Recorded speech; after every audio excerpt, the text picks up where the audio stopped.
Hello students, welcome in this new video. And today's video is topic on district wise GK. हम लोग आज सीधी पर पहुंच चुके हैं। एमपी जीके का ये टॉपिक है। एमपीपीएससी, पुलिस, पटवारी, व्यापम और ऑल स्टेट एग्जाम्स जो होते हैं एमपी में, सभी के लिए इम्पोर्टेंट है। चैनल पे पहली बार है तो सब्सक्राइब करना ना भूलें। लेक्चर नंबर 38 है। इससे पहले भी हमने डिस्कस कर लिया 37 एमपी जीके डिस्ट्रिक्ट वाइज में। ये प्लेलिस्ट में हम लोग 38 पर पहुँच चुके हैं। टेलीग्राम ग्रुप पर ज्वाइन कर सकते हैं आप लोग पिछले वीडियोस के पीडीएफ्स डाउनलोड करने के लिए। और आज के वीडियो को भी अगर आप लोगों को वीडियो डाउनलोड करना है तो आप लोग टेलीग्राम ग्रुप को ज्वाइन कर सकते हैं। यह आप लोग देख सकते हैं, सीधी का ये मैप है। जिला सीधी जो है रीवा संभाग के अंतर्गत आता है और इसका मुख्यालय जो है गोपद बनास में है। रीवा संभाग के अंतर्गत 4 जिले आते हैं, जिसमें से कौन कौन से? पहला जिला है रीवा, दूसरा सतना है, तीसरा सीधी है और चौथा सिगरौली जिला है। तो जो रीवा जिले के अंतर्गत 4 संभाग रीवा संभाग के अंदर 4 जिले आते हैं। ये हमने देख लिया। नेक्स्ट बात करते हैं सीधी जिले का इतिहास के बारे में। तो इसके इतिहास के बारे में देखते हैं। राज्य का जो उत्तर पूर्वी सीमा बनाने वाला जो जिला है सीधी का, वह उत्तर प्रदेश और छत्तीसगढ़ उत्तर पूर्वी जो सीमा बनाते हैं किसके साथ? सीधी जिले के साथ। और बात करते हैं, सीधी जिला मध्य प्रदेश का एक गौरवशाली इतिहास का प्रतिबिंब है, जो कि प्राकृतिक और सांस्कृतिक इतिहास का भंडार है। सीधी जिले को कोयला और चावल की भूमि भी कहा जाता है, क्योंकि यहाँ पर बहुत ही ज़्यादा थर्मल पावर प्लांट हैं। और इसका रीज़न ये भी है कि यहाँ पर कोयला बहुत ही ज़्यादा उत्पादन कोयले की बहुत बड़ी बड़ी खदानें हैं। चावल का उत्पादन बहुत मात्रा में पाया जाता है सीधी में, इसलिए इसे कोयला और चावल की भूमि भी कहा जाता है। और सीधी जिला ही बीरबल की जन्मभूमि है। एक इम्पॉर्टेंट पॉइंट है यहाँ पर, सीधी जिला, बीरबल का जन्म कहाँ हुआ था? सीधी में। सीधी जिले के अंतर्गत जो होता है 7 तहसीलें आती हैं। वो कौन कौन सी तहसीलें हम लोग एक एक करके देखते हैं। गोपद बनास हो गया, सिन्हावल हो गया, कुसमी हो गया, रामपुर, नौकिन, मझौली हो गया, चुराहट हो गया और बहरी है। तो ये 7 तहसीलें जो हैं किसके अंतर्गत आती हैं? सीधी जिले के। भौगोलिक स्थिति की अगर हम बात करते हैं तो भौगोलिक स्थिति में सीधी जिले का जो क्षेत्रफल 2011 की जनगणना के अनुसार है वो 4,851 वर्ग किलोमीटर पर फैला है। सीधी जिले के क्षेत्रफल की दृष्टि से मध्य प्रदेश का 37वें नंबर में स्थान रखता है यह जिला। और भौगोलिक दृष्टि से सीधी जिला अंतरअक्षीय स्थिति की बात करते हैं तो 23 डिग्री 49 मिनट हो गया, 24 डिग्री 42 मिनट हो गया। और उत्तर देशांतर स्थिति की बात करते हैं 84 डिग्री 18 मिनट हो गया, 82 डिग्री 48 मिनट पूर्व में स्थित है। तो ये इसका क्या है? अक्षांशीय और देशांतर स्थिति है, जो कि मैप में आप लोग इजिली पढ़ सकते हैं इसके बारे में सर्च करके। साथ ही बात करते हैं तो सीधी जिले की सीमा मध्य प्रदेश में उत्तर में रीवा, पूर्व में सिगरौली, दक्षिण में छत्तीसगढ़ राज्य से और पश्चिम में शहडोल और सतना जिले से साथ लगती है। इंपॉर्टेंट है, याद रखिएगा। सीधे जिले में से राष्ट्रीय राजमार्ग कौन सा? NH-75 गुजरता है। ये भी एक इम्पॉर्टेंट। गर्मियों में सीधी जिले का जो टेम्परेचर होता है वो लगभग 43 डिग्री सेंटीग्रेड तक पहुंच जाता है और सर्दियों में यही तापमान 6 डिग्री तक नीचे गिर जाता है। अर्थात बात करें तो यहाँ ठंडी और गर्मियों के समय में बहुत ज़्यादा गर्मी पड़ती है और ठंडी के समय पे इसका पारा जो होता है बहुत ही नीचे गिर जाता है, इसलिए ठंडी भी बहुत ज़्यादा पाई जाती है, यहाँ पर होती है। सामान्य बारिश की बात करके तो 115 मिलीमीटर तक वर्षा होती है। मतलब इस जिले में अच्छी खासी वर्षा हो जाती है, ताकि सभी किस्म की फसलें, यहाँ का उत्पादन यहाँ पर अच्छी तरह से होता है। वहीं बात करते हैं लोग मिट्टी की, बात करते हैं कृषि की। तो सीधी जिले में मिट्टी एवं कृषि में सीधी जिले में लाल और काली मिट्टी मुख्यतः पाई जाती है। कौन कौन सी मिट्टियाँ?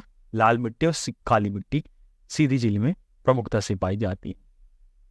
नेक्स्ट कृषि की बात करते हैं तो सीधी जिले में मुख्य रूप से गेहूं और अरहर दाल की खेती होती है, इसलिए हमने इसे देखा भी इससे पहले कि गेहूं और चावल और कोयले के लिए प्रसिद्ध माना जाता है यह जिला।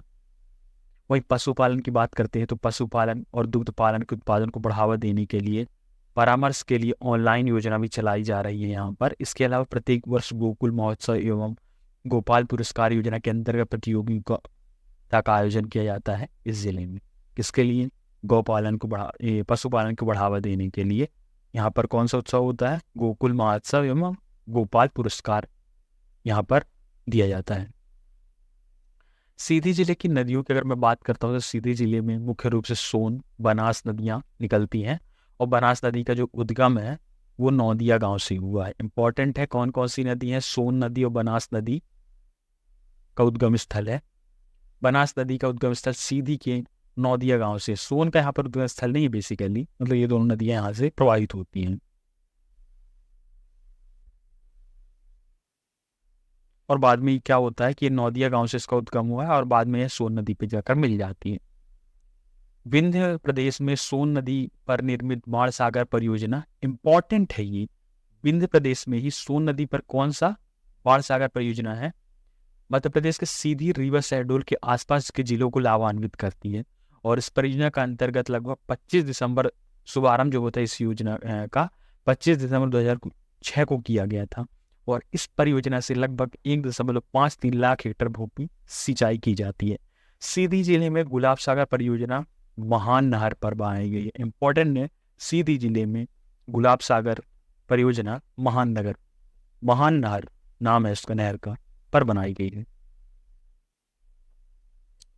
वन्य एवं वन्यजीव की बात करते हैं तो सीधी जिले में उष्णकटिबंधीय अर्धपर्णपाती वन पाए जाते हैं, जिससे में 316 वर्ग किलोमीटर घना वन क्षेत्र है और यह 884 वर्ग किलोमीटर मध्यम घना जंगल और 732 किलोमीटर खुला वन क्षेत्र है।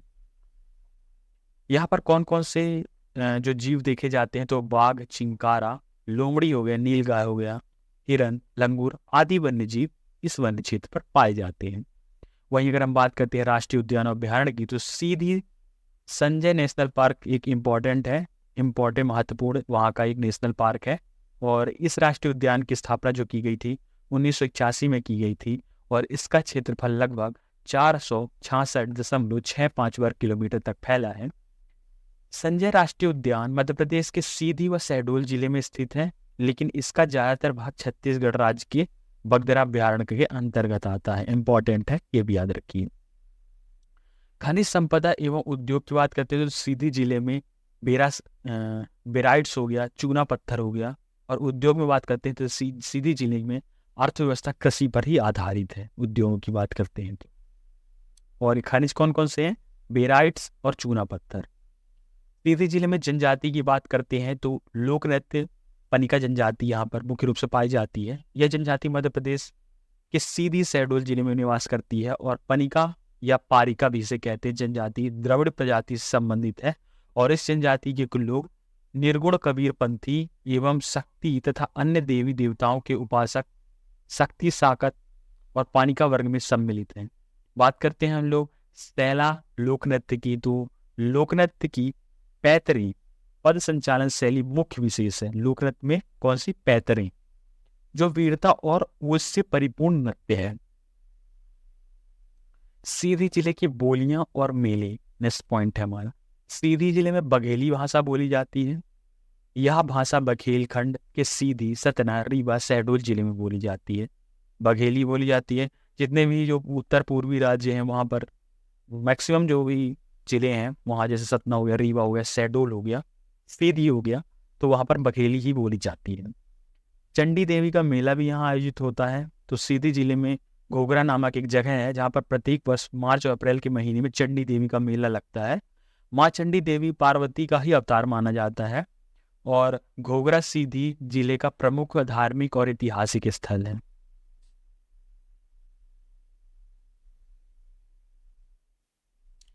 सीधी जिले के प्रमुख पर्यटन स्थल की हम लोग बात करते हैं तो घोघरा में जो चंडी देवी का मंदिर है, संजय राष्ट्रीय उद्यान, बागरा अभ्यारण्य, रामदहा कुंड, गुईमाड़ गुफा इंपॉर्टेंट है, यहाँ की प्रमुख स्थल है ये। सीधी में कुछ इंपॉर्टेंट फैक्ट्स भी देख लेते हैं जीके के। तो चरहट नाम का एक स्थान है, अर्जुन सिंह का क्षेत्र है, जहां पर लाटरी कांड हुआ था। सोन अभ्यारण्य सीधी में ही स्थित है। संजय नेशनल पार्क कुछ भाग सीधी में है, शेष भाग छत्तीसगढ़ में स्थित है। ये भी एक इम्पोर्टेंट वन लीनियर क्वेश्चन है। सीधी जिले में संजय डुगरी टाइगर रिजर्व है। कौन सा, संजय डुगरी, इंपॉर्टेंट। शेरों की भव्यता बताने वाला पार्सली रिजॉर्ट यहीं पर है सीधी जिले में। और डुगरी में कोयला खदान और अभ्यारण्य। बगदरा कोयला खदान भी यही है। और सोन और बनारस नदी सीधी की प्रमुख नदियां हैं। सोन नदी जो घाटी कैमूर की श्रेणी के दक्षिण में स्थित है। सोन नदी घाटी जो है कैमूर की श्रेणी जो है उसके दक्षिणी भाग में स्थित है। और सीधी जिले को मिनी स्मार्ट सिटी भी कहा जाता है। इंपॉर्टेंट पॉइंट है यहाँ पर, मिनी स्मार्ट सिटी कहा जाता है सीधी को। बीरबल की जन्मस्थली है, इंपॉर्टेंट है ये भी। और महान संस्कृत कवि बाण भट्टराव की जन्मस्थली भी सीधी ही है। सीधी मध्य प्रदेश के उत्तर पूर्वी जिले है। इससे उत्तर में कैमूर की श्रेणी स्थित है जो कि विंध्याचल पर्वत श्रेणी का भाग है। कैमूर किस, ये क्वेश्चन बन सकता है, कैमूर श्रेणी तो ये विंध्य पर्वतमाला का ही एक भाग है। और सीधी जो है मध्य प्रदेश के उत्तर पूर्वी जिले में स्थित है। तो हमने अपने इस वीडियो पर जितने भी इम्पोर्टेंट्स पॉइंट्स फैक्ट्स बन सकते थे सीधी जिले से तो हमने डिस्कस किए हैं। पीडीएफ को डाउनलोड करने के लिए आप लोग टेलीग्राम ग्रुप को ज्वाइन कर लीजिए, नीचे डिस्क्रिप्शन पर लिंक है, वहाँ पर आपको बहुत से वीडियोस के पीडीएफ मिलेंगी। वहाँ पर आपको वीडियो का लिंक भी मिल जाएगा जहाँ से आप लोग अपने फ्रेंड्स को शेयर कर सकते हैं और सजेस्ट कर सकते हैं। Thanks for watching. चैनल को सब्सक्राइब करना ना भूलें, आने वाले वीडियोज मिलते रहेंगे। मध्य प्रदेश जीके में अगर आपको कोई टॉपिक या कोई भी सीरीज चाहिए जैसा क्वेश्चन डिस्कस करना है तो ये सभी हम लोग डिस्कस करेंगे। प्रीवियस वीडियोस के लिए आप लोग जाके चैनल की प्लेलिस्ट में जाकर देख सकते हैं जहाँ पर डिस्ट्रिक्ट वाइज जीके ही चल रहा है। और साथ ही साथ हम लोग एमपी जीके पर भी जो स्टैटिक जीके है उस पर भी हम लोग वीडियो बनाए हैं, वो भी आप लोग जाकर देख सकते हैं। Thanks for watching. मिलेंगे किसी नए वीडियो पर किसी नए टॉपिक के साथ।